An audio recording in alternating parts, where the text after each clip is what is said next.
Pois bem, meus amigos, sejam todos muito bem-vindos a mais um encontro do nosso workshop Wine Update. A ideia aqui é a gente fazer uma série de bate-papos, né, a respeito do mundo do vinho, trazendo algumas atualizações e conteúdos de cursos e aprimoramentos que os professores e diretores da BS vêm fazendo aí ao longo dos últimos semestres, né? A gente está em constante formação, como todo mundo que se dedica a estudar vinho, é um assunto que nunca se esgota, a gente está sempre estudando e sempre buscando aprimoramento.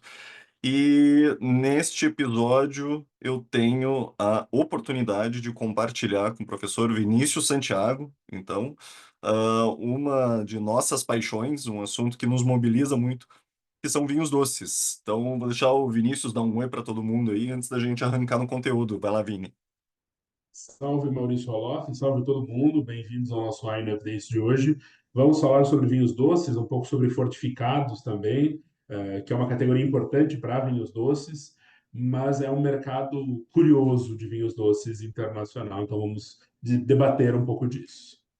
E a ideia aqui é trazer um pouco dessa perspectiva, né, como tendência de consumo, comportamento de consumo, eu diria mais, muito pela questão dos hábitos, obviamente abordando métodos de produção, um pouco de história, mas tentando enxergar essa categoria que muitas vezes fica ofuscada, né, entre tantos tintos brancos, rosés, espumantes, e os vinhos doces acabam sendo aí eclipsados por outras categorias. Então, a gente vai não só falar de vinhos doces como categoria em geral, mas usar muito aqui como base um estilo bastante, usando como case, né, de estudo aqui, como foco, os fortificados doces, né? Então, e entre eles o seu maior representante, que é o vinho do Porto.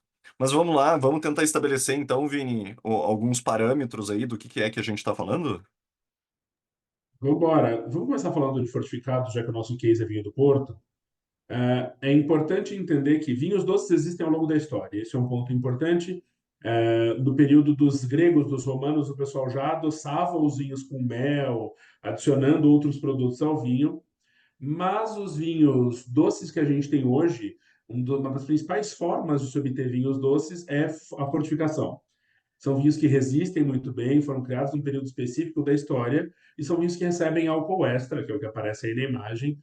Eles vão ter um teor alcoólico mais elevado, de 15 a 22% de teor alcoólico, e a gente tem três estilos principais, que são o Porto, o Jerez e o vinho da Madeira.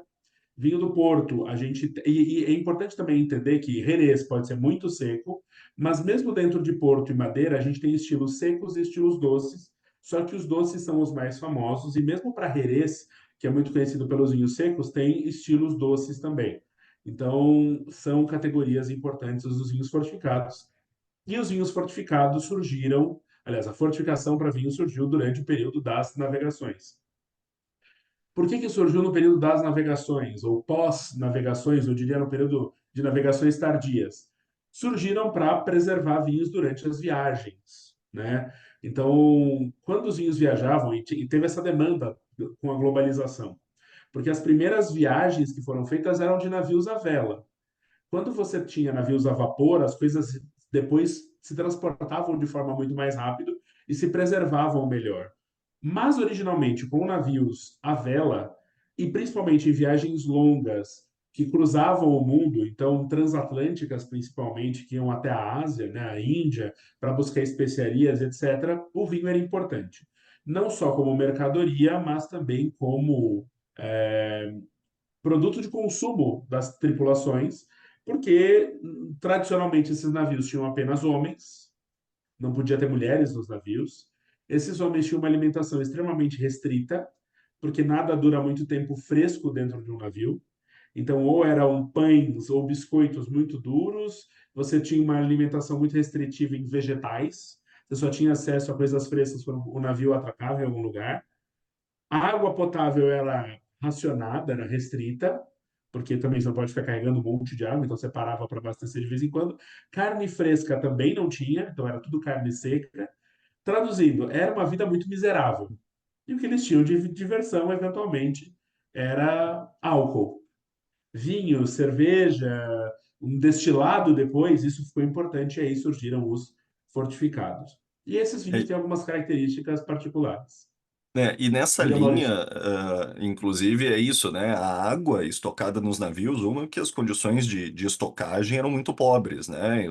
Sem qualquer condição mínima de preservação dessa água. A microbiologia na água, sem a presença do álcool, se prolifera muito e se transforma em algo perigoso, né? Então era mais seguro tomar vinho do que matar sede com álcool, com água, né? E a outra Exatamente. questão é que, mesmo viagens curtas, né, consideradas curtas, vamos dizer, uma viagem na fase inicial das navegações ali, entre Portugal e a Inglaterra, poderiam levar em condições adversas, né, se eu não conto com um vento favorável, é uma viagem que, hoje em dia, a gente olha a distância e enxerga como uma viagem curta, é uma viagem que poderia levar 6 semanas. Né? Então, é realmente uma questão quando a gente tem a necessidade de cruzar um oceano, né, no estabelecimento de colônias, isso se torna muito mais crítico, né? A necessidade de ter algo para beber, algo para comer, e aí o vinho, inicialmente tranquilo, mas depois fortificado, não só é uma questão de subsistência dessa tripulação, mas também uma questão de fazer amizade, né? Quando a gente chega numa nova colônia, encontra os nativos, os povos locais e aí, naquele estabelecimento de uma primeira comunicação, muitas vezes o vinho abria caminhos, digamos assim, É o melhor lubrificante social que existe, né? desde E sempre. pensando em, desde sempre, fortificados de maneira geral, o que vai determinar, muitos deles são doces, a gente associa fortificados com vinhos doces, mas o que determina a doçura é o momento da fortificação. O ponto é, como esses vinhos são mais alcoólicos, se você fortifica durante a fermentação alcoólica, interrompendo a fermentação alcoólica, você tem açúcar residual e torna esse produto mais palatável. Fortificados secos são muitas vezes o gosto adquirido. Quando a gente na BS está dando aula de Jerez, a maior parte das pessoas estranha Jerez. Algumas pessoas detestam e poucas pessoas gostam de primeira. Porque é algo diferente, é algo exótico do que a gente está acostumado. Então, vale também lembrar que com fortificação a gente pode fazer vinhos secos a doces, mas que a produção de vinhos doces é a mais comum, é a mais regular. E esse estilo, né, foi influenciado pelo Torna Viagem de Portugal. O que é o Torna Viagem? Né? Era o vinho que ele ia de navio até a Ásia, até as Índias, né, para comércio e etc. E ele voltava, parte desse vinho era comercializado, consumido durante a viagem, uma pequena parte dele voltava e voltava melhor do que tinha ido. No início, originalmente, esses produtos não eram fortificados, né? Esses produtos eram mais alcoólicos naturalmente ou tinham algum açúcar residual porque adicionavam alguma coisa como adoçante ao vinho, mas eles entenderam que os produtos mais alcoólicos funcionavam melhor e ali pelo século XVII, né, a gente começou a ter a fortificação como algo sistemático no vinho. Não existe um inventor da fortificação. Na verdade, se a gente pensar em registro histórico, a quem é atribuído, é o Arnaud de Villeneuve, né, o Arnaldo de Villanova, que vivia na França, no sul da França, que aprendeu em escritos árabes sobre fortificação e tudo mais. Mas se a gente pensar num mapa de fortificados pelo mundo, a gente sempre vai estar em zonas mais litorâneas. E onde é que esse vinho estava dentro desse contexto de viagens e tudo mais? Podemos seguir. Se a gente olhar esse mapa aqui, por exemplo, quatro dos principais fortificados do mundo, né? A gente tem Marsala, na Itália, que está na Sicília, Jerez, que está no sul da Espanha, temos o Douro, né, com vinho do Porto, no norte de Portugal, no litoral, e o vinho Madeira. Se a gente pensar em Moscatel de Setúbal, está na costa, Carcavelos, está na costa. Se a gente pensar nos Vendoux Naturel da França, você só tem vinho fortificado no sul da França. O norte da França não tem fortificado tradicionalmente. Então, Morri, Banyuls, os Muscat todos, Rastot e por aí vai, tudo isso está no sul da França. Então, Languedoc, Roussillon, alguma coisinha no Rhône. Você tem esta tradição de fortificação sempre em zonas litorâneas, porque eram vinhos feitos para viajar, para aguentar viagens. Você tem produção de vinhos doces com outras técnicas em outras condições. Então você teve, por exemplo, você tem os botritizados, né, que são doces também, em zonas de rio, onde você tem neblina, mas é algo importante. Você tem vinhos de interrupção de fermentação alcoólica, mas eles são uma adição tardia ao mundo do vinho, né, como os White Zinfandel, os Muscat, né, os Moscato do Piemonte na Itália, todas essas são adições tardias. E você tem os vinhos também de uva desidratada, que são tão antigos quanto os vinhos fortificados, e não necessariamente estavam em regiões litorâneas, mas estavam em regiões onde você conseguia ter um tempo mais seco ou você conseguia proteger essas uvas. Se a gente olhar uma estrutura de um navio, de uma caravela, por exemplo, embaixo do navio você tem um lastro em pedra, né, para manter o navio estável no mar, mas as barricas, né, com vinho, os tonéis de vinho, as pipas de vinho, também serviam de lastro. Então tinha a ver com estrutura durante as viagens, né? Então você tinha porto, você enchia o navio, parte disso era consumido, parte era comercializado, quando voltava sobrava alguma coisa que às vezes voltava melhor do que tinha ido. E isso é o vinho de torna viagem. E também por isso esses vinhos se estabeleceram como algo repetido, como algo recorrente, né? Ah, era bom, voltava melhor do que tinha ido, agregava valor ao produto, porque geralmente vinho perde valor ao longo do tempo. Esses produtos ganhavam valor ao longo do tempo, porque eles ficavam melhores, e isso deu um impulso. Tanto que, se a gente pensar num nível internacional, alguns dos primeiros vinhos a terem reconhecimento internacional, reconhecimento global no mundo foram vinhos fortificados, né? Você tinha produtos que tinham reconhecimento local, muito entre o comércio entre Inglaterra e França, né? Então você tem os grandes Bordeaux com reconhecimento na Inglaterra, você tem vinhos, por exemplo, da Borgonha, que eram muito reconhecidos dentro da França no período monárquico, mas vinhos com grande reconhecimento internacional eram os fortificados. Se você pensar no período colonial brasileiro, no baile da Ilha Fiscal, que foi o último baile do Império, boa parte da lista de vinhos eram fortificados. Se você pensar nos vinhos consumidos pela corte inglesa, fortificados, inclusive o vinho do Royal Toast da realeza britânica é feito com vinho do Porto. O vinho usado para celebrar a independência dos Estados Unidos foi o Madeira. Então você tem os vinhos fortificados muito associados ao Novo Mundo, né, que ainda não produzia vinhos, mas que celebravam com vinhos do Velho Mundo e eram tradicionalmente fortificados. Isso, inclusive, fez com que alguns países do Novo Mundo acabassem desenvolvendo, por alguns períodos históricos, alguma tradição na elaboração de vinhos fortificados doces, né?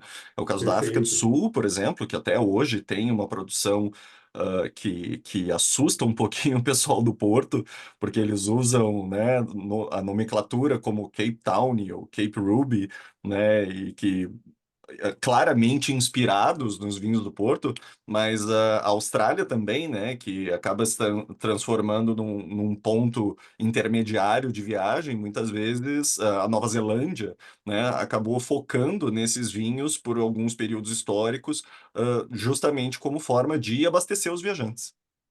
Perfeito. Os ports australianos são famosos, os Ruby, né, os Tawny australianos e sul-africanos são muito importantes até hoje. Eles são importantes, são produzidos, tem histórico nisso, claro, importantes do nível histórico. E esse é um ponto, são produtos que perderam lugar no mundo, a gente vai falar um pouquinho sobre isso, com a modernização, com contextos que mudaram no mundo. Mas aqui, para ter uma ideia de como eram essas viagens, né, e as descobertas portuguesas, né, ao longo do tempo, os portugueses chegaram no Japão em 1542 e tem influência na cultura japonesa até hoje.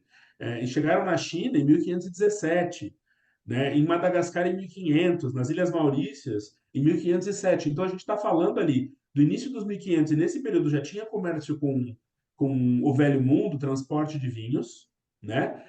E essa viagem era longa, era uma viagem de 2 anos.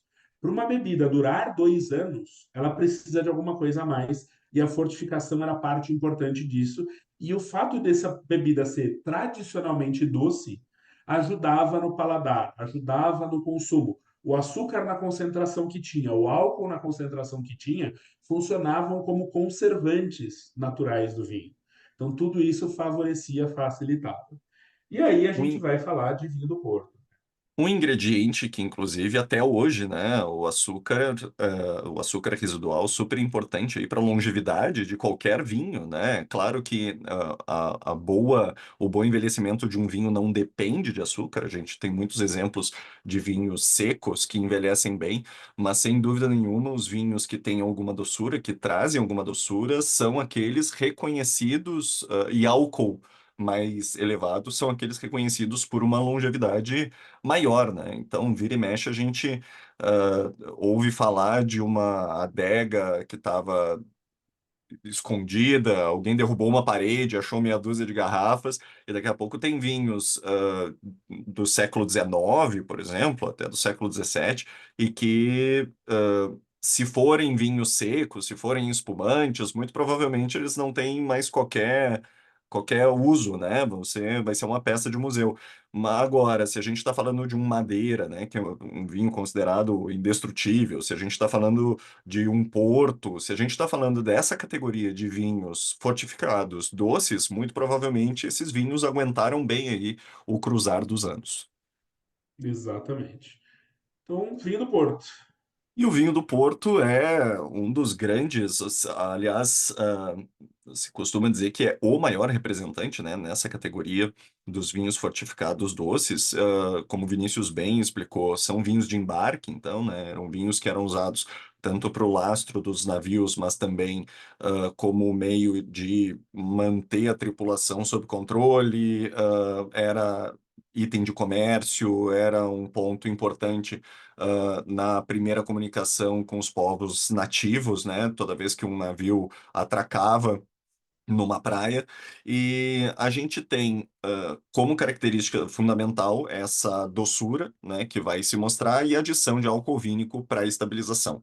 E eu acho que a essa altura todo mundo que se dedica um pouco a estudar vinho entende como o processo de fortificação atua, né, na manutenção dessa doçura do vinho, mas grosso modo o que acontece é o seguinte: mais ou menos quando metade, a gente tem um mosto em fermentação, né? Então é o suco da uva que está passando pelo processo de fermentação alcoólica.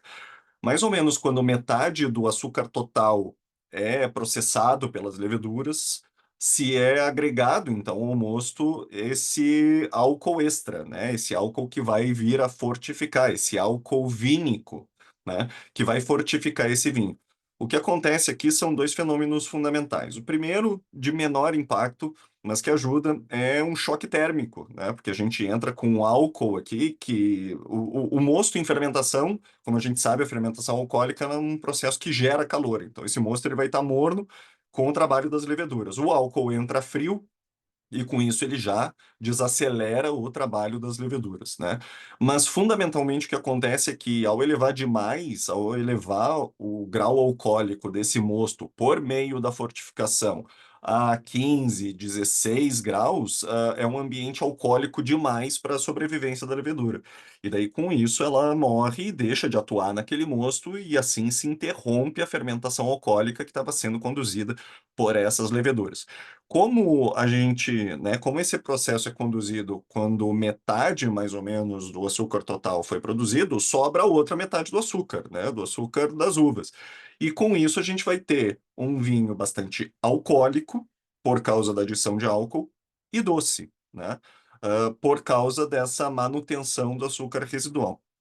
E, assim, como o Vinícius muito bem explorou aqui, a gente tem diferentes vinhos fortificados doces no mundo, alguns mais famosos, alguns menos, mas nenhum chega a alcançar esse status que o vinho do Porto tem, né? Tanto de reconhecimento internacional, quanto em volume de consumo. A gente tem outros vinhos doces de grande renome, como o Vinícius também mencionou, ao longo do mapa mundi, mas o vinho do Porto é engraçado essa situação na qual ele se encontra, porque ele é um produto de consumo e se coloca ao mesmo tempo como um produto de luxo, né?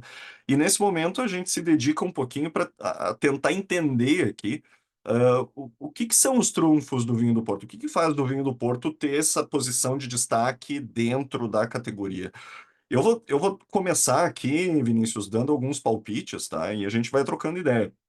Mas uma coisa que eu acho que acontece muito fortemente dentro do vinho do Porto e até hoje é esse histórico de controle, né? Esse histórico de controle de qualidade. Claro que essa necessidade de controle de qualidade se dá também por um momento mais crítico dentro da história do vinho do Porto, né? Então a gente tem, a partir do momento em que o produto, né, esse vinho fortificado doce começa a fazer algum sucesso, a gente tem uma fase de escassez, logo uma fase de superprodução, o que no mundo do vinho geralmente não é coisa boa, e a gente tem, na sequência, uma fase de falsificação, né? Então, muitos produtores de Portugal trazendo vinhos de outras regiões ou inclusive com métodos pouco aconselháveis dentro da vitivinicultura para fazer render esses vinhos, né?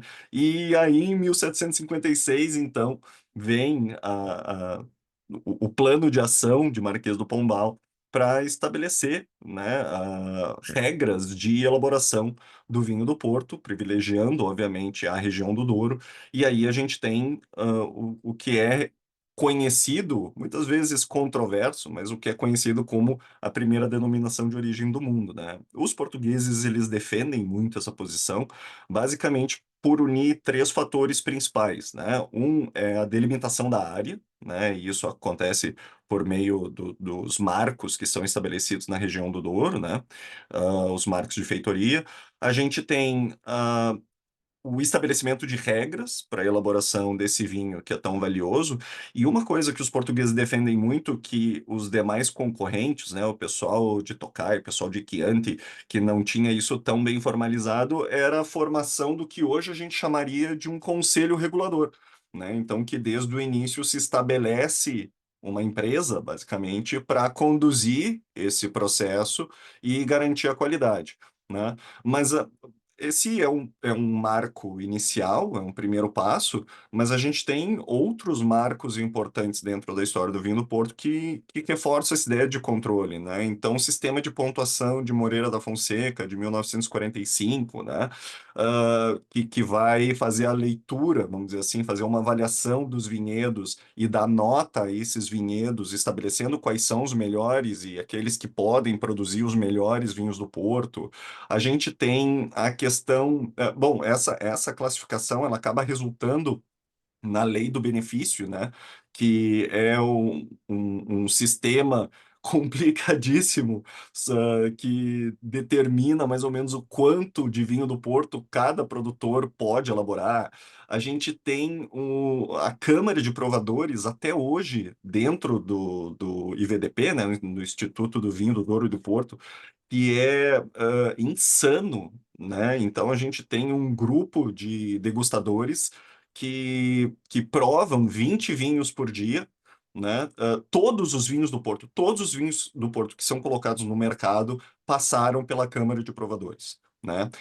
E a gente tem esse produto, então, que esse grupo, aliás, que prova 20 vinhos por dia, 10% dessa degustação, ou seja, dois, três vinhos, são vinhos que ou reprovaram numa degustação anterior e retornam à Câmara de Provadores para ter uma segunda chance, ou então são vinhos repetidos dentro daquele mesmo dia, né? Então a pessoa degustou a amostra um e daqui a pouco, na amostra 7 ela vai degustar novamente aquela amostra um a cega, sem saber, como forma de calibrar os degustadores. Então, assim, é um processo muito rigoroso. Os degustadores da Câmara de Degustação passam por um treinamento de 8 meses antes de começar a atuar, né, nesse papel de avaliação.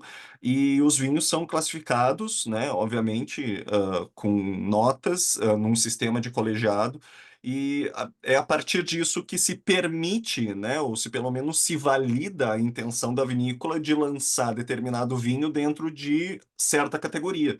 Então é aquela coisa, não é só uma vinícola chegar e dizer, olha, eu tenho um vintage aqui e estou colocando no mercado. Não, aquele produto ele precisa ser aprovado como um vinho com perfil de vintage, né? E aí, num sistema de notas, esse é um vinho que tem que ter no mínimo nota 9 entre 10. Então, é algo realmente muito controlado e o vinho do Porto tem esse histórico de manter a sua produção sob controle e vigiada, com uma análise bastante Esses, criteriosa.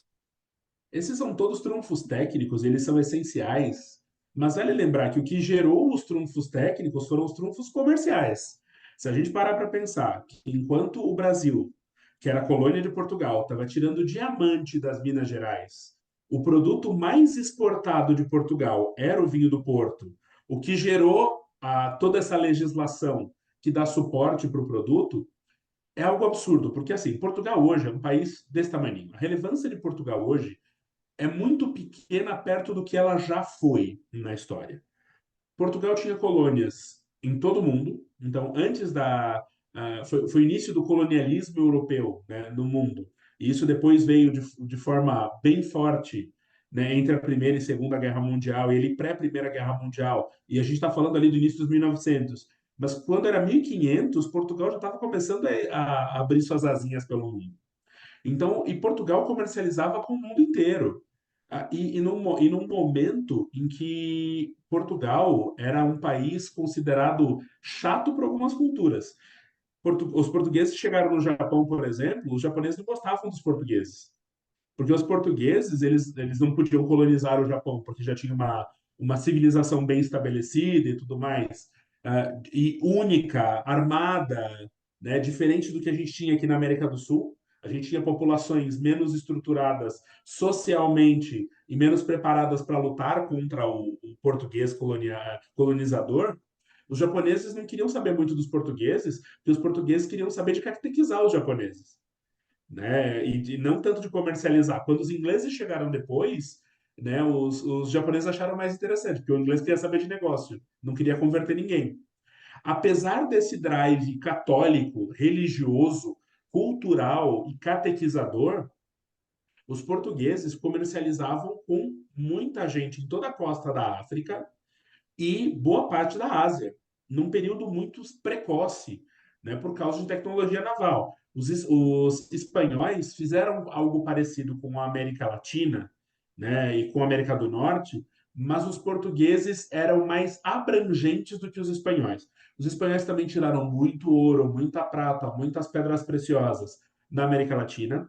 Durante um tempo, Portugal e Espanha foram a mesma coisa, teve o Reino Unido, mas considerando Portugal como um país pequeno na Península Ibérica, com as dimensões que tem, independente da Espanha, ele tinha uma estrutura muito grande e dentro desse país, que tinha várias colônias, que eram um dos principais navegadores e colonizadores do mundo, com colônias em vários lugares e depois com o tráfico escravagista ganhando muito dinheiro por conta disso, considerar que um produto agrícola como o vinho do Porto era um dos produtos que mais trazia dinheiro para Portugal, é algo absurdo.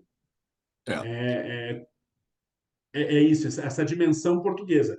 E se a gente pensar que um dos principais clientes de Portugal era quem mandava no mundo na época, que eram os ingleses, você tem isso também associado. Os principais consumidores e divulgadores do vinho do Porto através do mundo foram os ingleses, né? Então a gente tinha os ingleses com influência depois na África do Sul, na América do Norte, também na América do Sul. Então a gente tinha essa influência inglesa indireta no início, direta depois, num período mais tardio, e principalmente no período de fato onde a fortificação estava funcionando. Então você tem o vinho do Porto muito influente, muito difundido no mundo. Então foi o sucesso comercial do vinho do Porto, a sua capacidade de resistir a viagens de navio, e a sua qualidade, que é suportada pelos trunfos técnicos que o professor Maurício mencionou, que tornaram esse vinho tão renomado e importante no mundo. Hoje, se você pensar, por exemplo, que informações internacionais de vinho, no módulo um, no primeiro módulo, você já fala de vinho do Porto, e você não fala de vinhos de outros lugares importantes do mundo, mas o Porto está lá no início, como exemplo de fortificado, é um ótimo exemplo disso. O vinho do Porto é tão conhecido internacionalmente que é impossível você começar a falar de vinho sem falar de vinho do Porto, como exemplo da categoria que ele representa. Então, geralmente, quando se fala de espumante, se fala de champanhe. Vinho tranquilo, você tem vários exemplos no mundo. Fortificado é vinho do Porto. Talvez Porto e Jerez. né? Então a gente tem, e Jerez é menos conhecido em outros lugares do que Porto. Então Porto foi muito mais difundido. E Porto e Jerez vivendo essa influência do mercado britânico, né? Ambos Exatamente. sendo absurdamente alavancados aí, sendo desenvolvidos pelo consumo inglês, né? Por serem produtos que caíram no gosto dos ingleses. Ahn, Tentando aqui só agregar a tua argumentação, eu gosto muito de uma figura de linguagem que o escritor Eduardo Galeano faz a respeito de Portugal e da Espanha, né, na época das navegações, e ele coloca da seguinte forma: Portugal e Espanha eram a boca da Europa.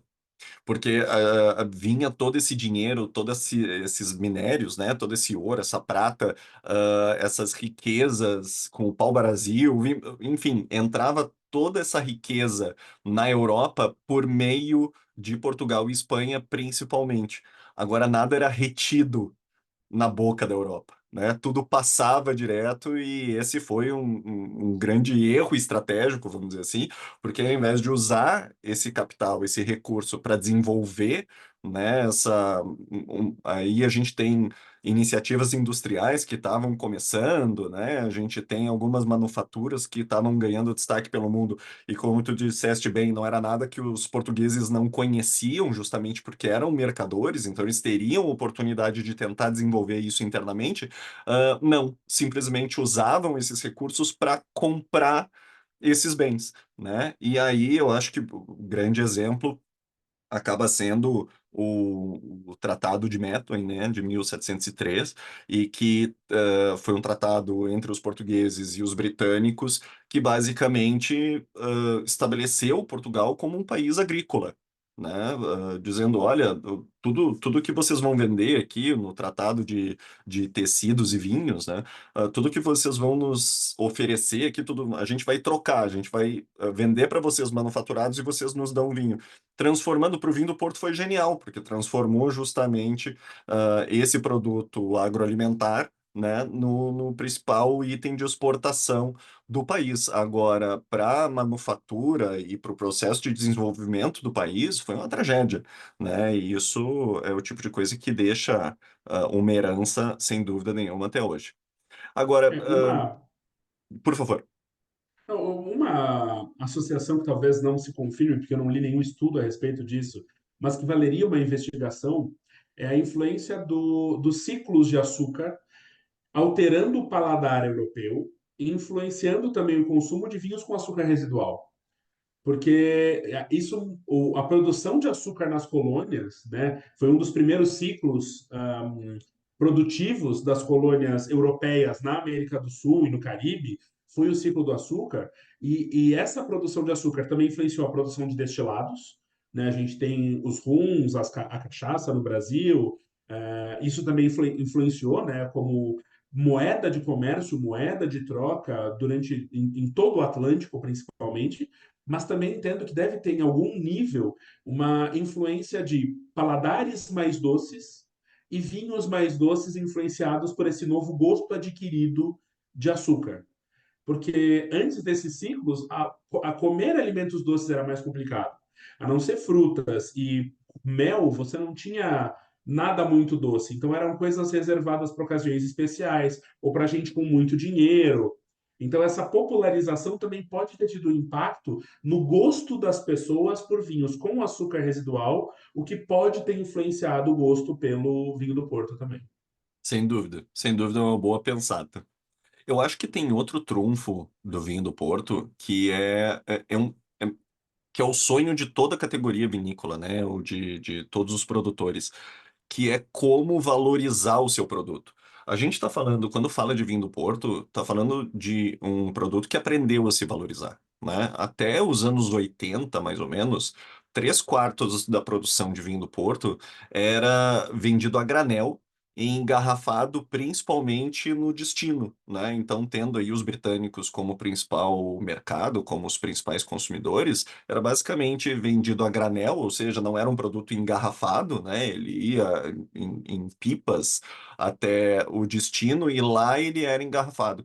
E a gente vai ter oportunidade de dar uma olhada aqui em alguns gráficos e números que mostram isso, assim, como o valor de cada litro do vinho do Porto sofre uma valorização, sofre um incremento a partir dessa prática de dizer, não, peraí, nós vamos engarrafar aqui, né? A gente vai entregar pronto e com isso a gente vai valorizar o nosso produto. Esse é um movimento de agregar valor que, como eu mencionei, é o sonho, né, de qualquer região produtora de vinho no planeta, né?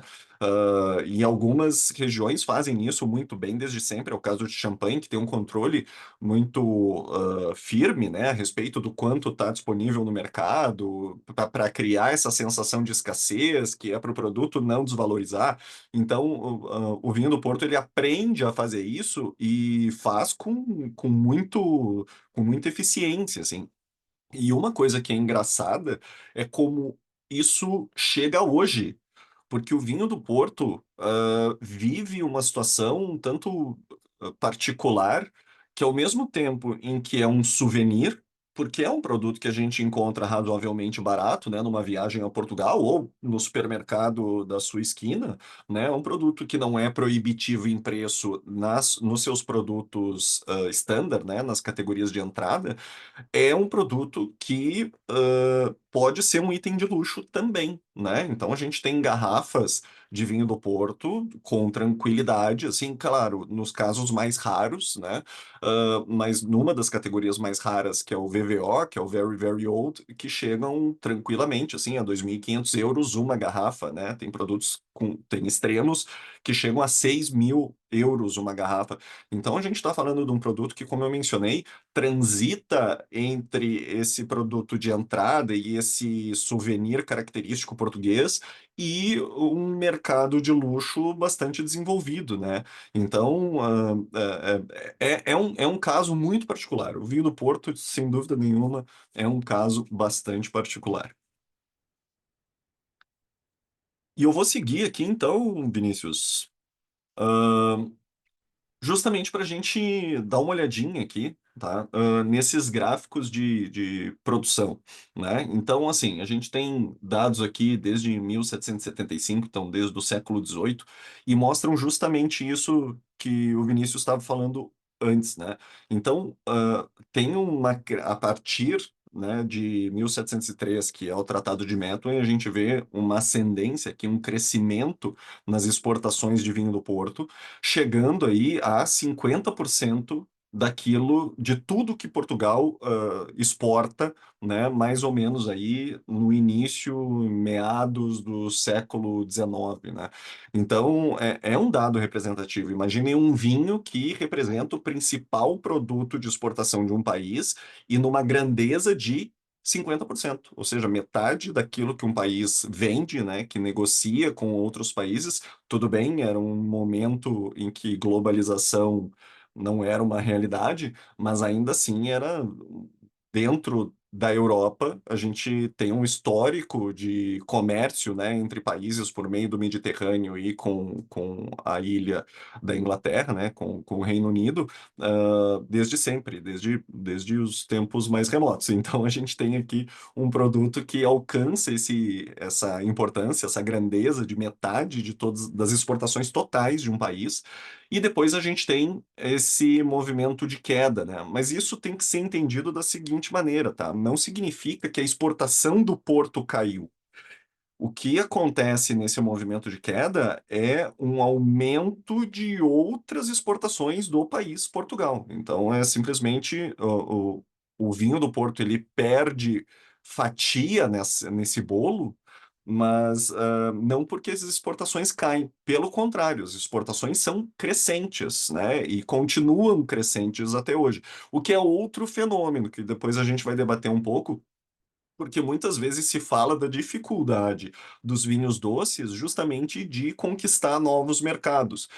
E não é que o pessoal do vinho do Porto está tranquilo, não é que eles estão navegando em águas tranquilas e não fazem esforço para vender mais. Pelo contrário, boa parte dos resultados, né, e a gente vai mostrar aqui nesse outro gráfico, ah, o crescimento das exportações de vinho do Porto, chegando num pico aqui nos anos 2000, né? Uma situação que nunca tinha se registrado até então, e depois a gente tem uma queda que a gente vai acompanhar juntos daqui a pouco. Mas o vinho do Porto ele tem, então, essa exportação crescente. O primeiro registro de exportação de vinho do Porto é de 1638. Isso não aparece aqui no gráfico, a gente começa aqui em 1678. Mas vejam como a exportação ela vai aumentando a partir dos anos, ali no final, então, do século XVIII, a gente tem um pico, depois um momento de queda, estabilidade, né? Novamente um pico numa fase pré-Segunda Guerra.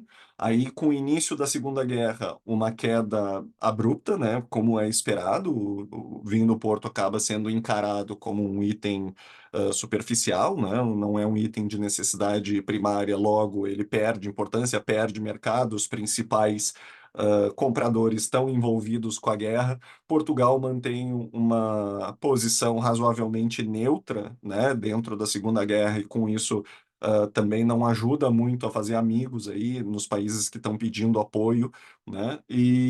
Bom, e depois disso a gente vê uma escalada de exportação que vai chegar então nesse pico dentro dos anos 2000 e hoje 85% mais ou menos de todo o vinho do Porto produzido é exportado. Ou seja, o vinho do Porto, ele é um item de exportação. E tem um fato curioso nesse dado que é o seguinte: tem um número que ele não é preciso, mas boa parte do vinho do Porto vendido dentro de Portugal é também um item de exportação, porque ele é vendido para o turista. Como eu mencionei, esse é um vinho que ele circula entre o souvenir e o item de luxo, e é um souvenir comum. As pessoas, e nos últimos anos, Portugal se transformou num destino muito quente em termos de turismo, né? Então, as cidades como o Porto, cidades como Lisboa, vêm sendo apontadas como grandes destinos turísticos dentro da Europa, porque são destinos um pouco mais baratos, ou eram, né? Com grande atratividade, tem muita coisa para fazer, a comida é sensacional, se bebe bem. Então, com isso, os destinos portugueses turísticos se transformaram em algo muito atraente para os europeus de maneira geral.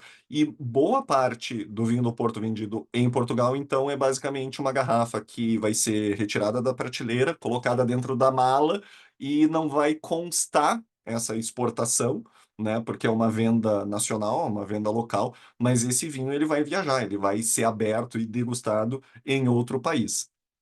E aí, a gente tem esse gráfico aqui que mostra um pouquinho aquilo que a gente estava falando, né? Então, um aumento aí das exportações em termos de volume, mas vejam como a partir dos anos 80 a gente tem esse crescimento em valor. Inclusive ali, logo antes dos anos 2000 cruzando, né, essa grandeza aqui, se transformando num produto bastante valorizado, depois entrando numa reta de estabilidade, né? Em termos de volume, a gente tem uma queda até o ano de 2022, mas assim, os portugueses não veem isso necessariamente como um grande problema, justamente porque a gente tem aqui menor volume na rua, menor volume no mercado, mas uma estabilidade de preço. Então, eu tenho escassez de volume, de certa forma, mas uma manutenção do valor. Então, isso é visto, inclusive, como positivo, né? Entre os produtos da região demarcada do Douro, né? Porque nos últimos anos, os vinhos tintos do Douro se transformaram também num grande embaixador da vitivinicultura de Portugal, né? São principalmente os tintos, os brancos também. A gente está vendo aqui o Moscatel Douro, o espumante da região. São produtos que têm uma participação infinitamente menor, obviamente, do que os vinhos tranquilos e os vinhos do Porto, né? Mas em termos de vinhos tranquilos, os tintos da região do Douro vêm ganhando muita notoriedade, são hoje os principais tintos de Portugal, são os mais mais renomados, né, os mais comentados de Portugal. Agora, se a gente bater o olho na grandeza aqui, né, em milhões de euros, o vinho do Porto ele exporta 309 milhões de euros, né? Os vinhos do Douro, 70. Então, é uma diferença muito grande, muito grande. Esse é, sem dúvida nenhuma, um produto de exportação. O Porto, o vinho do Porto, representa 34% das exportações portuguesas de vinho, né? E se a gente pegar só os vinhos mais renomados, só os vinhos de maior, aqueles que têm denominação de origem, né, que é uma categoria à parte, é mais da metade. Então, são 55%. E aqui a gente consegue ter uma noção da comparação com os demais, com as demais regiões portuguesas, né? Então, aqui o Porto, ele, sem dúvida nenhuma, alcança valores. O vinho verde é um fenômeno de exportação português bastante recente, né? Desde ali o início da década de 2010, se eu não me engano, é um volume de exportação que nunca caiu, é um produto que só aumenta de exportação a cada ano. Os vinhos alentejanos, sem dúvida nenhuma, vem ganhando muito espaço e com total competência, obviamente, né? Porque os vinhos realmente são muito competitivos, tanto em preço quanto em qualidade. Então, são vinhos que se colocam muito bem no mercado, mas mesmo assim não alcançam essa grandeza em termos de volume mesmo. Quando eu falo grandeza, eu não estou falando de realeza, eu estou falando de números, né?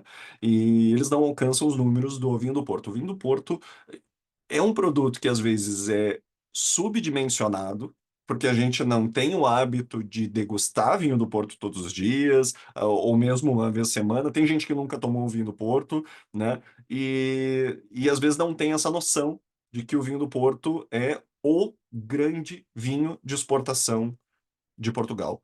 É o grande embaixador da vitivinicultura portuguesa, mundo afora, é o vinho do Porto, né? E se pegar aqui as três principais, né, o top 3 de exportação entre os anos de 2022 e 2021 em milhões de euros, a gente vai ver de novo essa diferença, né? Em segundo lugar, a gente tem aqui os vinhos verdes e o próprio Douro, né, os vinhos tranquilos do Douro em terceiro lugar, mas a gente está falando aí de mais de 3 vezes o volume de exportação, né, entre o vinho verde e o vinho do Porto. Então são diferenças muito grandes.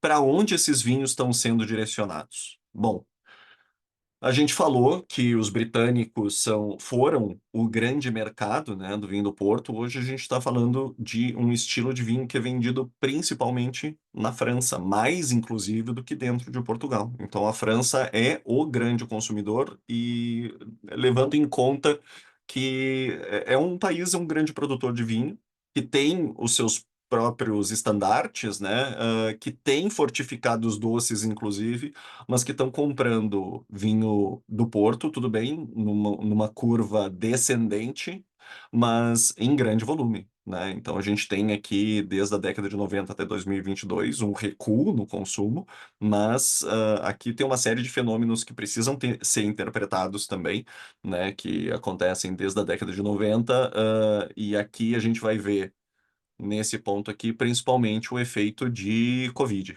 né? Então, aqui, depois de Mas Covid, a gente tem uma retomada.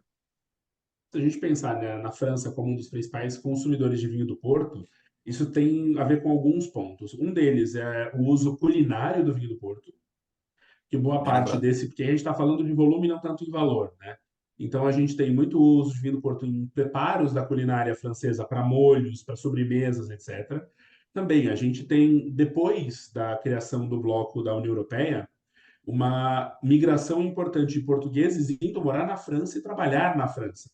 Então também tem uma questão de nostalgia, de consumo desses portugueses por vinho do Porto na França, né? Então, assim como a gente tem essas migrações de países vizinhos para trabalhar em condições melhores, ganhar mais, o salário mínimo na França é maior do que o salário mínimo em Portugal. Então era muito comum alguns anos atrás, hoje menos, você ter grupos de portugueses indo morar na França, vivendo em condições não muito favoráveis, né? Condições limitadas em recursos, mas juntando grana para mandar para Portugal e fazendo a vida em Portugal. E quando se aposentam, voltam para Portugal e viram investidores, viram pessoas importantes na sua comunidade porque juntaram dinheiro em outros países, né?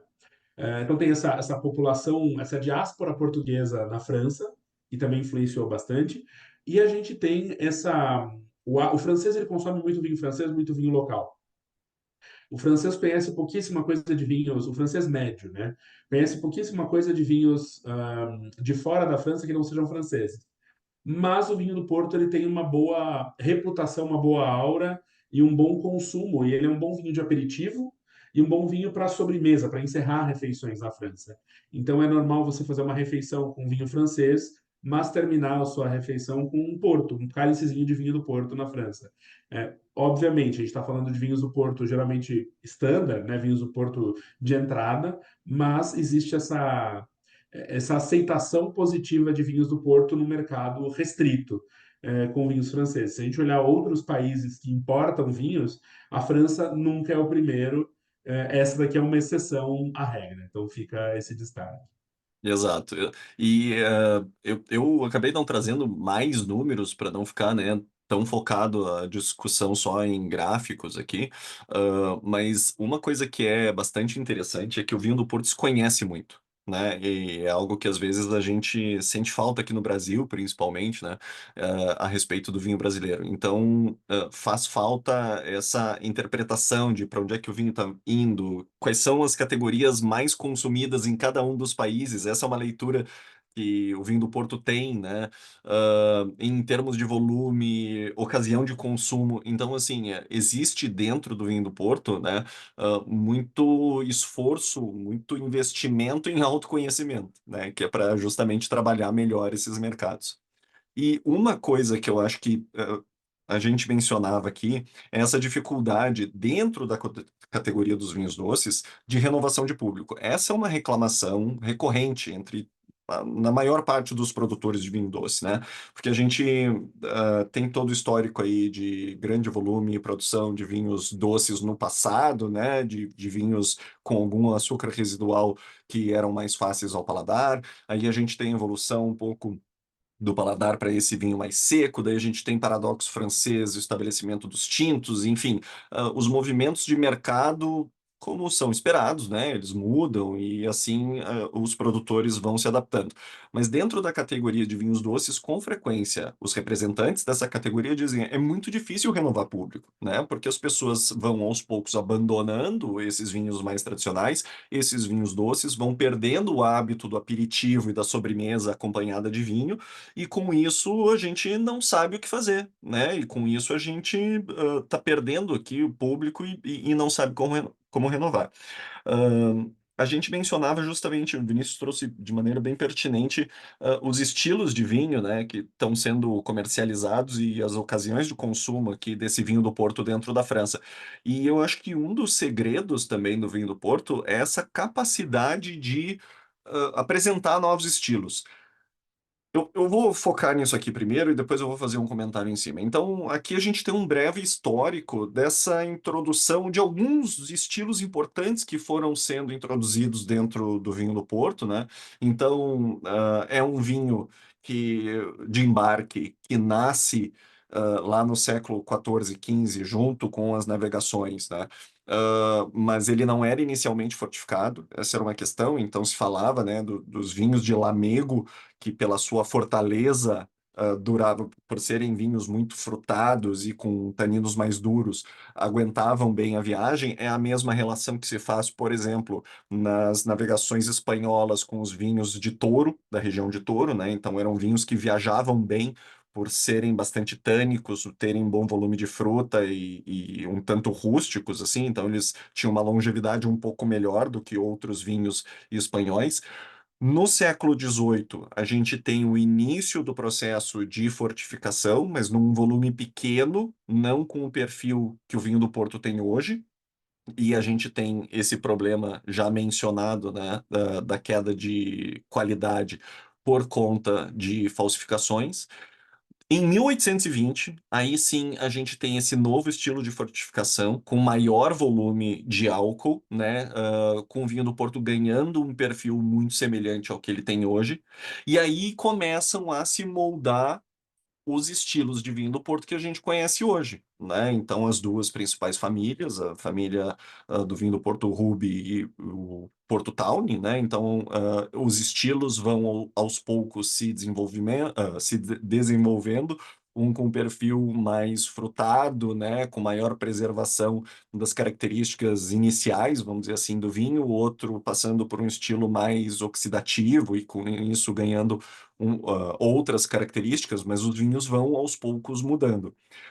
Mas para a gente ter uma ideia, por exemplo, estilos que são hoje consagrados dentro do catálogo do vinho do Porto, alguns ganharam regulação um tanto recente, né? Então, a gente tem no fim da década de 70 a regulação do Late Bottle Vintage, que é hoje um produto entre os vinhos do Porto, tá acima da média, digamos assim, né? Estão entre aquelas garrafas mais caras, mais valorizadas, obviamente, dependendo também da safra em questão, né? Nos anos 2000, a gente tem a normatização do Tawny com declaração de idade, em 2006. Então, esses Tawnies 20, 30, 40 anos, que hoje a gente degusta e gosta tanto, é o tipo de coisa que não era regulamentado até o início dos anos 2000. E depois o lançamento do Porto Rosé, em 2008, pela Croft, algo que gerou muita controvérsia dentro do vinho do Porto, e que eu quero mencionar depois. E por fim, em 2022, ou seja, anteontem, né, a gente tem ainda a regulamentação de novos estilos. Então, o VVO, o Very Very Old, que são aqueles vinhos com característica de 80 anos ou mais, né, dentro da família Tawny ou dentro da linha dos Porto Branco, e também o Tawny com indicação de idade 50 anos. Então, é um estilo de vinho que faz muito esforço em gerar novidade, em gerar notícia, ainda que isso gere muita controvérsia. Ah, Falando com produtores, né, e pessoas ligadas assim à regulação do vinho do Porto, eles dizem, olha, quando surgiu o Porto Branco, foi uma gritaria, porque o pessoal dizia, não, isso aqui não é Porto, isso aqui é algo diferente, não pode passar. Teve muita resistência à introdução de novos estilos. Quando se fala, por exemplo, em Porto Rosé, né, desse lançamento da Croft em 2008, é outro produto que gerou muita controvérsia. Hoje, um assunto que a gente ainda vai abordar, que é a utilização de vinho do Porto na coquetelaria, é outra coisa que gerou, assim, muita controvérsia e gente esperneando, dizendo, vocês vão nos levar à derrocada, vocês vão nos levar à falência, porque vocês estão desvalorizando o vinho do Porto, porque imagina colocar gelo, imagina misturar com fruta, imagina, né? E isso é o tipo de coisa que, por mais que setores mais tradicionais dentro da indústria do porto gerem essa gritaria e esse esperneio, ah, é algo que ajuda a renovar o público do vinho do Porto, né? E eu acho que hoje isso já é um pouco mais apaziguado do que foi no passado, mas não é algo que passe batido simplesmente toda vez que alguém decide lançar um novo estilo do vinho do Porto. Eu não sei se é essa a percepção que tu tem, Vinícius, a respeito desses novos estilos. É uma percepção similar, assim. Os vinhos fortificados, os vinhos doces precisam se reinventar. Tem um relatório que saiu esse ano falando sobre consumidores de vinhos doces, não necessariamente fortificados, que fala que o consumidor hoje de vinhos doces, principalmente na maior parte dos mercados, é um consumidor jovem, é um consumidor que não é um consumidor experiente, que não sabe distinguir estilos, categorias, mas que está aberto a experimentar coisas novas.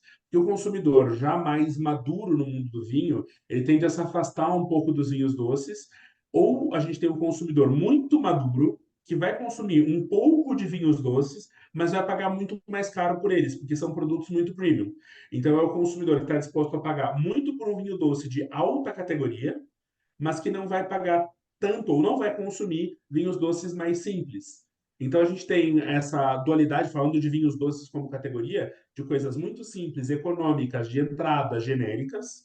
A gente tem o vinho do Porto no meio do caminho disso tudo, com um Porto standard, o Porto básico, econômico, acessível, fácil de consumir, fácil de consumir, fácil de encontrar, até portos super premium e raros, mas encontrar o consumidor ideal para esse tipo de produto no meio disso, principalmente para produtos que não têm a mesma reputação do vinho do Porto, é complicado.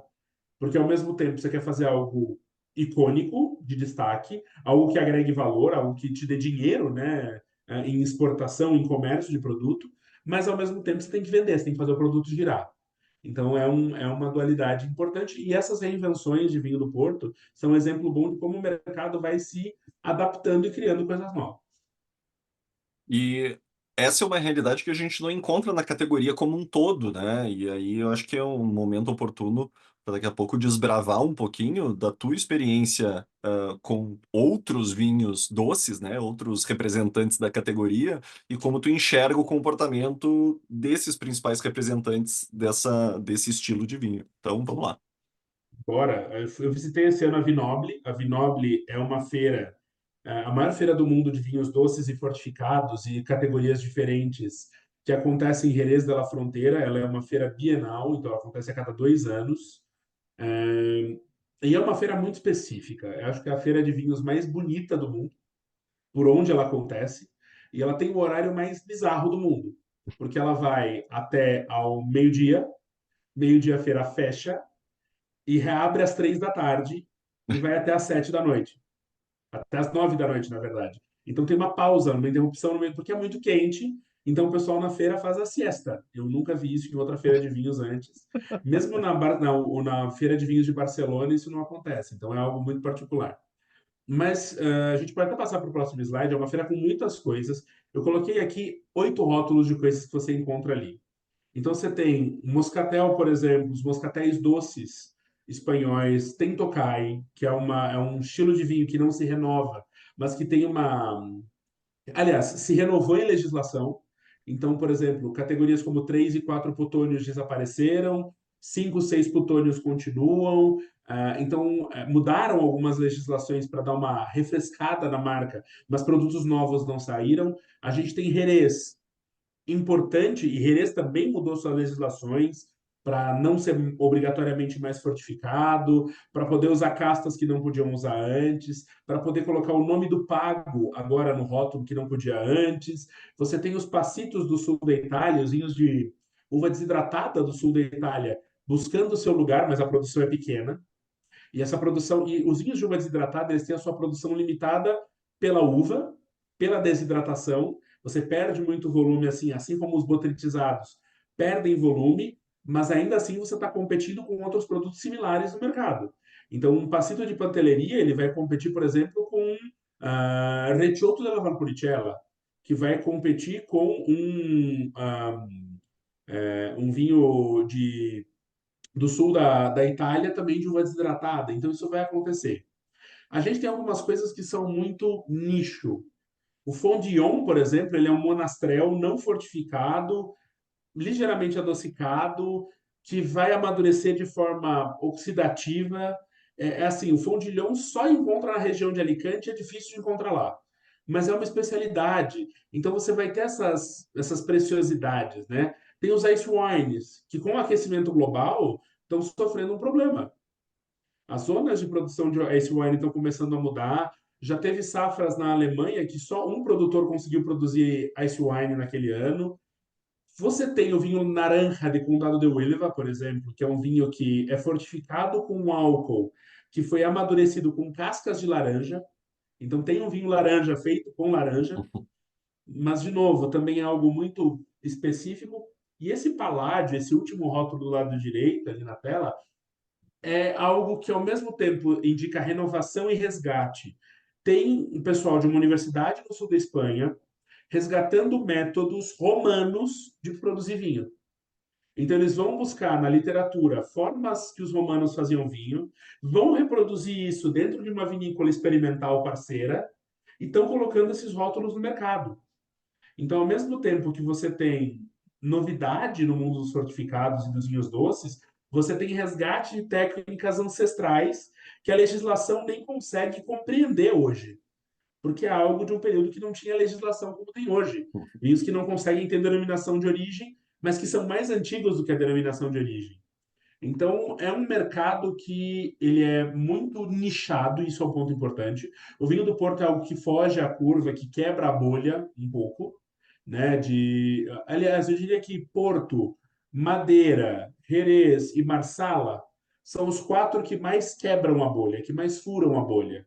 O restante dos vinhos doces e fortificados do mundo, talvez com exceção de Sauternes e talvez Tokai Azul, mas que ainda assim são bem nichados, são produtos de nicho, são produtos de público.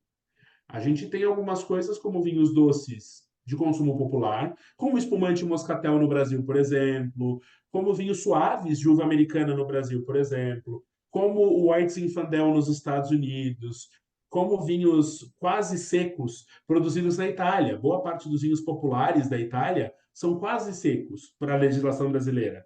Vão ter 6, 7, 8, 10 gramas de açúcar por litro residual, e isso não é um problema para o consumidor final, né? Se a gente pensar nos primitivos de Mandúria, podem ter até 18 gramas de açúcar residual. Para a lei brasileira, são considerados vinhos meio secos, meio doces, né? Esses vinhos quase secos têm demanda no mercado. Se você pensar nas importadoras principais do Brasil hoje, várias delas estão trabalhando no mercado para entrantes com vinhos que não são secos, com vinhos com mais de 4 gramas de açúcar por litro. Então, essa feira mostrou um pouco dessa diversidade e dessa luta que esses produtores têm. Vinho do Porto, e aí vem um ponto, o IVDP, que é o instituto que coordena a produção de vinho do Porto, é um instituto, é uma parceria público-privada, mas diferente de outros institutos de produção de vinhos de Portugal, tem uma parte pública muito importante. Se você pensar em outras, o pessoal do Alentejo, por exemplo, é uma comissão privada que reporta para o poder público, mas não é uma parceria público-privada, né? E isso em Portugal, pensando. O vinho do Porto tem essa influência do Estado muito importante, porque é algo importante para o Estado. Em Portugal, como símbolo de Portugal, outros produtos de outras regiões têm uma dificuldade muito grande de comunicar os seus produtos. Se você pensar, por exemplo, em Portugal, Moscatel de Setúbal está à sombra de vinho do Porto, Madeira está à sombra de vinho do Porto, Carcavelos quase desapareceu, o próprio Moscatel do Douro, que é Uhum. produzido no Douro, está à sombra do vinho do Porto. Em Jerez, se você pensar em Montilha Moriles, que produz estilos similares, está à sombra de Jerez. Então você tem esse conflito e esse nicho no mundo do vinho. E como quebrar essa bolha é o que as vinícolas, os produtores estão buscando. Uma das receitas para isso é produzir drinks e coquetéis para buscar esse público jovem que não, de forma espontânea, não acessaria esse produto, e a coquetelaria está na moda. Exemplo bom, né? Pensando nos Vendoux Naturel do sul da França. Os Muscat de Rivessart do sul da França estão fazendo isso. Receita de coquetel. E receita de coquetel que você consegue reproduzir em qualquer lugar, né? Ginger ale com muscat, com limonada, no caso refrigerante de limão, né? Então a gente está falando de produtos que são fáceis de reproduzir com esses produtos no mercado. Então coquetéis para balada, para festa, para consumo casual. Vou reproduzir, inclusive, Maurício, aqui, Vini. Vamos. manda. Então aqui, ó, gelo, muscat de Rivessart e soda limonada ou ginger ale. Videozinho simples, limãozinho espremido, refrescante, fácil. Por quê? Porque qual foi a última vez que você tomou um muscat de Rivessart, Maurício? Faz tempo. Faz tempo. É o tipo de É coisa que não isso. cai na nossa taça de maneira frequente, né? Mas é o tipo de coisa que não cai na taça de ninguém de maneira frequente, nem do É, francês. Mas se você vai exato. numa balada, por exemplo, e tem um coquetel que tem muscat de Rivessart, e isso também entra numa outra tendência que a gente já falou em outros vídeos de Bela e Masterclass aqui da BS, que é a do low álcool. Uhum. Então você já tem um produto que é fortificado, que é mais álcool do que o vinho normal, que precisa diminuir o álcool para ter mais consumo. Então você está usando metade de moscar, que vai estar perto dos 18. Você colocou metade de refrigerante, então ele vai baixar para 9% de álcool, talvez seja mais interessante do que um gin tônica.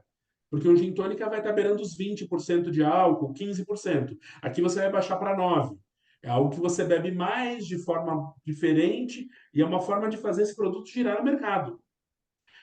Vale um lembrete também. Isso não é só para vinhos fortificados, mas os destilados vários destilados de consumo puro, clássico, como conhaque, armagnac, o próprio whisky, estão reforçando o seu lado coquetelaria para buscar mais nome no mercado. E aí vem o ponto, podemos passar para o próximo slide, que isso não é só para fortificados menos conhecidos, né? O próprio Jerez está buscando isso. É, Então, o Jerez está buscando coquetéis. Se você hoje em São Paulo, você vai nos principais bares de coquetel, vai ter pelo menos um coquetel com Jerez. Então, por quê? Porque está na moda, porque tem um perfil único, mas porque é um jeito de vender Jerez no mercado. O vinho do Porto também está indo por esse caminho, né, Maurício? Pois é, aí eu acho que só eu gostaria de fazer um parêntese até para pedir uma opinião tua, Vini. Eu não sei como é que tu enxerga hoje o mercado da coquetelaria, porque sem dúvida ainda é um movimento de cauda longa, assim, né? É um movimento que a gente ainda vê muito presente aí ah, nos restaurantes, os bares. É impensável a comparação com 10 anos atrás, por exemplo, no qual a gente ia a qualquer restaurante e não tinha necessariamente serviço de drink que não fosse caipirinha, né? Ah, mas é algo, na tua opinião, que mantém a mesma força do que 5 anos atrás, por exemplo, que mantém o mesmo músculo? Com certeza é uma tendência que continua no mundo dos vinhos, dos destilados. Coquetel é uma tendência no mundo das bebidas. Cada vez mais você tem novos coquetéis sendo criados, novas experiências. A diferença é que, assim como o mundo dos vinhos e dos destilados, a gente está pivotando para um no álcool, low álcool, né? E uso de valorização de ingredientes locais, e você está tentando se diferenciar. Então você tem, por um lado, o resgate dos clássicos, ao mesmo tempo você tem criação de novas coisas inspiradas nos clássicos ou novas experiências, mas você tem concursos de coquetéis com vinhos, com destilados do mundo.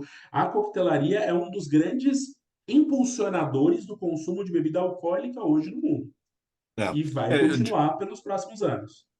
disso eu não discordo, sim, não teria a menor condição de discordar, né? Porque, é claro, o movimento tá posto, né?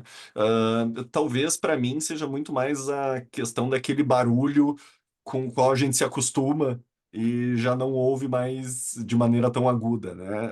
Porque eu, às vezes, tenho um pouco a impressão de que, sem dúvida, de novo, é um movimento muito forte, é um movimento que está durando.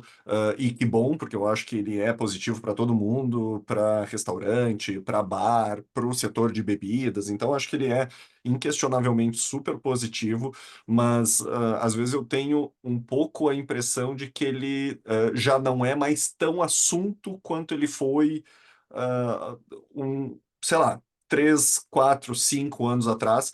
Mas é isso também, né? Era o momento de todo mundo se acostumar um pouco, né? Ouvir falar, ter o primeiro contato com essa nova realidade bom, enfim, nesse momento, eu acho que passa muito por essa observação que tu fez sobre a adaptação dos clássicos e o uso de ingredientes locais, né? Que isso a gente vem assistindo com muita força, assim.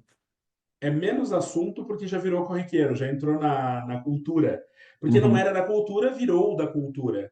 Né? Hoje em dia você vai falar. Mas, por exemplo, hoje tem a pauta no mercado internacional é rum e tequila. Qual dos dois é o próximo gin? Porque o gin foi a tendência. Então você tinha um monte de marca nova de gin e tudo mais, Bares de gin, beirando né? essa coisa. Bares específicos de gin. Exatamente. Em alguns mercados, como Espanha, Argentina, mesmo no Brasil está começando uma pontinha disso, o vermute. Então você tem, hoje é algo menos coquetéis e mais coisas, mais pautas específicas dentro desse mundo das bebidas, mas porque já virou algo consolidado. Já não é mais novidade o coquetel. A novidade é o que vai ser usado como base, o que vai entrar no mercado, e hoje se vai falar muito do no álcool, low álcool, né? O sem álcool, o zero álcool, e os ready to drink em comparação ao consumo clássico de bebida alcoólica. Perfeito. E bom, a coquetelaria é tão presente, né, também nessa renovação de público do Porto, que inclusive é tema de campanha publicitária dentro do Porto, né? Então, aqui a gente tem, por exemplo, da campanha que foi mostrada agora ali no vídeo um segundo atrás, a gente tem essa campanha específica do Porto. né, que é o muda de cenário. E isso foi usado como peça, vamos dizer assim, o pessoal do Vinho do Porto ia participar de uma feira e toda a comunicação do stand, ou pelo menos dependendo da feira, né, adotava essa linguagem, né? Então muda de cenário, não pensa no Vinho do Porto como aquele produto de aperitivo e de sobremesa para ser tomado num copo específico ou com muita pompa e circunstância. Não, faz bom uso do teu vinho do Porto, né? E inclusive fazendo essas combinações e drinks clássicos do vinho do Porto. Então a gente tem o Caipiporto, né? Que obviamente é uma inspiração na caipirinha e não é à toa, o público do Brasil, o Brasil não é mercado prioritário, né? A gente viu ali os números dos principais mercados do vinho do Porto hoje no mundo. O Brasil não consta entre os principais, mas a exemplo do movimento que o Vinícius estava mencionando dos portugueses que se mudam para outros países, nunca foi tão forte o movimento de brasileiros se mudando para Portugal, para lá viver, né, fazer a vida na Europa, fazer a vida em outro país, né? Tenho razoável certeza aí que uma boa porção de pessoas que está assistindo agora nesse momento vai lembrar de alguém. Ah, eu tenho um amigo que foi morar em Portugal, eu tenho um familiar que foi morar em Portugal, porque realmente é um movimento muito forte. E com isso, o Caipiporto, né, vinho do Porto, branco, lima, açúcar e gelo, no caso limão, açúcar e gelo, é isso, é uma releitura de um drink clássico. O Porto Rosé aí com hortelã, laranja e gelo, né? E talvez o mais clássico de todos os drinks feitos a partir de Porto, inclusive é uma marca registrada, né? Isso foi registrado pelo IVDP, o Portonic, que é uma releitura do gin tônica, né? Com a substituição óbvia do gin. E a gente tem aqui tônica, limão, hortelã e gelo e delicioso, sensacional, refrescante, combina com a cidade do Porto num dia quente, combina com noite, combina com descontração, com um brinde com as pessoas. Então, é realmente um grande produto. E, de novo, isso aqui não tá, a gente não está trazendo isso aqui para ensinar quem está assistindo a fazer os drinks, ainda que seja uma excelente ideia, mas é simplesmente a força desse movimento da coquetelaria, né? A força desse movimento do tipo, não, para tudo, gente. A gente muitas vezes é purista, né?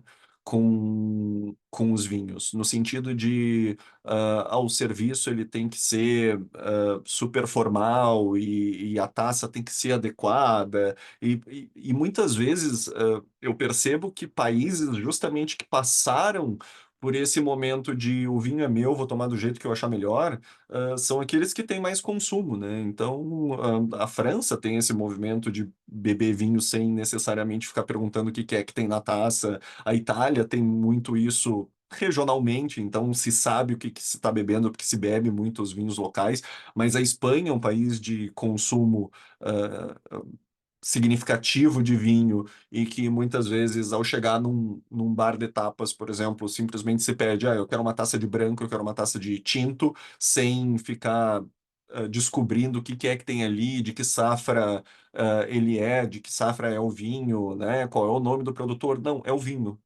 e simplesmente toma. E seguinte, se tiver vontade de botar uma pedra de gelo dentro, não tem problema nenhum. E se quiser espremer limão, e, né, para dar um pouco mais de acidez, não tem problema nenhum. Se quiser transformar num drink, fica à vontade, o vinho é teu. Então, esse movimento ele quebra um pouco dessa rigidez do mundo do vinho, trazendo justamente uma linguagem de, o vinho é teu, inclusive para drink ele é um excelente ingrediente. E em termos de público, a gente vai ter isso também, né? Então, aqui são duas peças publicitárias de uma campanha mais recente, inclusive, do que essa do Muda de Cenário, mas uma que é Onde Levas o Teu Porto, né? Em Portugal. Até tem uma tradução para português do Brasil, né? Que agora eu não vou me lembrar exatamente o termo, mas vai dizer a mesma coisa, só uma troca, leve troca de palavras aqui. Mas onde levas o teu porto? E aí tem várias sugestões de onde seria esse consumo, né? Então, leva pro rooftop, né? Ou então para tua sacada, leva para casa da avó. Tem uma das peças publicitárias leva um porto para casa da tua avó vai adorar. Leva para o restaurante, leva para a piscina e para onde tu leva o teu porto? E a gente vê dois exemplos aqui, né? Um mais contemplativo, aí, a pessoa olhando o rio e degustando uma tacinha de porto, mas outro na beira de uma fogueira, sentado no chão, e todas as peças focando em público jovem, fazendo esse esforço para atrair justamente esse público que o Vinícius estava apontando como o que vem demonstrando maior força de consumo, ou pelo menos, né, aquilo que se deseja, que é a renovação de público. Agora, o IVDP, e isso é uma realidade ao longo de Portugal, tem um orçamento, obviamente, limitado, né, para fazer campanhas publicitárias. Então, é o tipo de coisa que, obviamente, direciona a comunicação do setor, direciona a comunicação da categoria, da indústria do vinho do Porto, com algumas empresas adotando de maneira mais perceptível, outras de maneira mais sutil, mas, enfim, não é assim que a gente vai ver essa propaganda, essa peça de publicidade rodando no intervalo do Jornal Nacional. Não, porque é de fato limitado o músculo monetário, financeiro e o alcance, ele é limitado pelo tanto que se pode investir nesse tipo de campanha. Mas tem outras maneiras que a indústria do vinho do Porto vem encontrando para aliviar o discurso, né? E um deles é o Port Wine Day, né? Que tradicionalmente é comemorado lá em setembro e que associa, eu acho que dois ingredientes principais, que são a gastronomia e a música. Então, ele geralmente é relacionado a festivais musicais, né? É uma celebração, é um dia do Porto com muitas atividades na cidade do Porto, mas que vai trazer show, que vai trazer apresentação de rua, que vai ter show de artistas reconhecidos em Portugal. Então, a coisa da música é muito marcante, mas também da gastronomia. Então, também entre as atividades previstas, a gente vai ter menu degustação, vai ter menus harmonizados nos restaurantes, a promoção do vinho do Porto em diferentes momentos das refeições em restaurantes renomados. Então, esse vai ser um movimento, vai trazer os chefes também renomados, né? Os chefes de cozinha como embaixadores do vinho do Porto.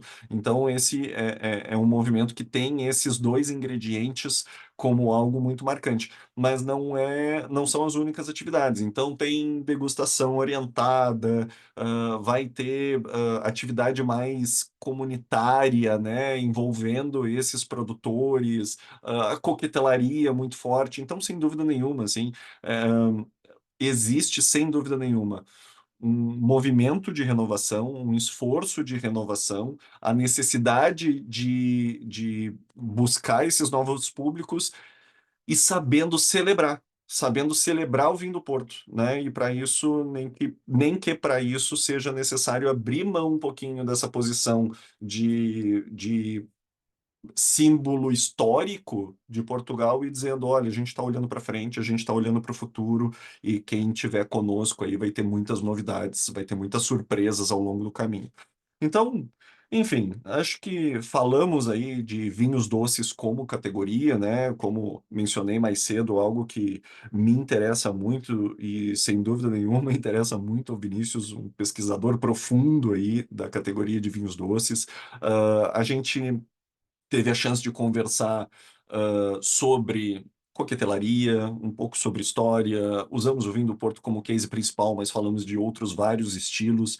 E essa é a ideia do Wine Update, né? Essa é ideia de trazer esses bate-papos entre os professores da BS Rio Grande do Sul, como forma de trocar informações, trazer novidades, números das nossas últimas capacitações e pesquisas e estudos, e a gente está aqui para compartilhar com vocês que estão interessados em se manter atualizados também a respeito do mundo do vinho.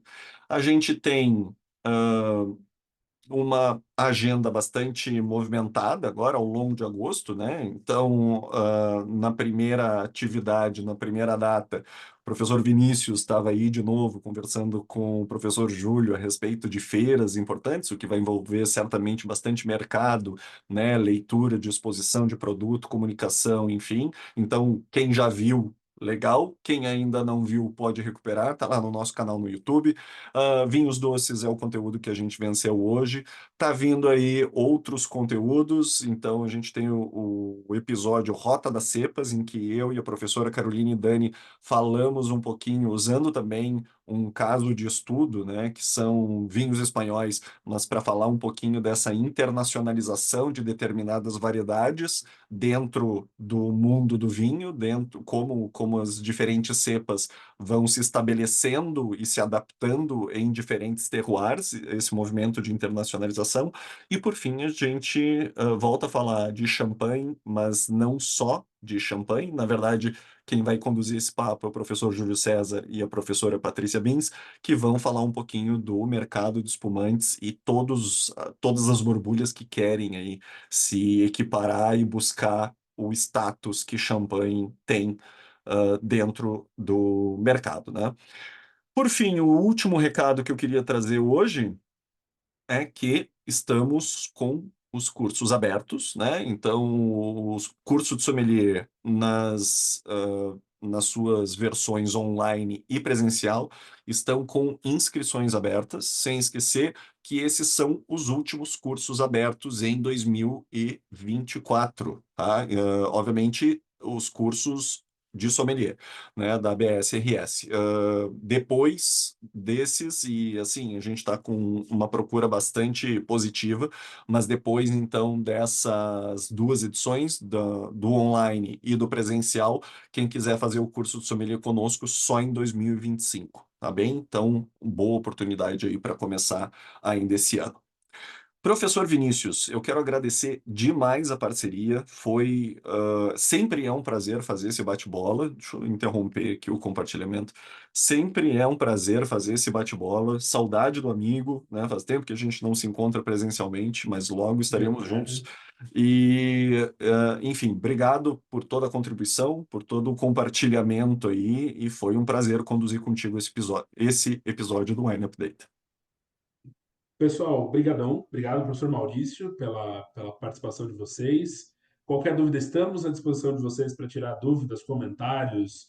Espero que vocês tenham gostado desse Wine Update e assistam os próximos episódios, as próximas conversas, bate-papos, porque a ideia é justamente a gente se atualizar e vocês se atualizarem do que está acontecendo no mercado internacional de vinhos, entenderem as principais tendências. É um prazer falar contigo sobre vinhos doces e fortificados, que eu sei que é uma área do teu interesse, e vamos embora.